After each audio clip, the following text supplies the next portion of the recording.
One thing you'll quickly notice with your Viking Epic sewing machine is how many decorative stitches are built in. And as soon as you start stitching them out, you're going to realize that they look much prettier on fabric than they do just hanging out on your screen. And just remember, don't forget to scroll, because even just in this menu D, there are 65 stitches.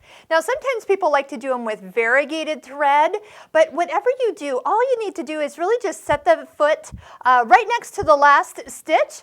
If it does look like it's wider than 7 millimeters, it will show you exactly how wide it is on screen, tell you what foot to use, and then I always use the start-stop button. Then I can just kind of hang out and enjoy watching it stitch and not have to step on the foot control. And then use the scissor button.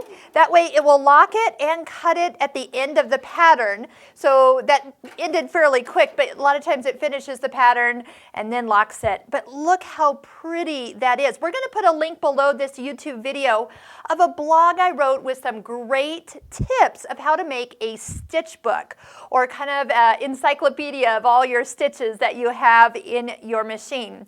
So take some time. This isn't something you want to just power through in a day, because it's going to take you longer than a day, but work through it kind of screen by screen, and I guarantee you're going to fall in love with your machine again and again.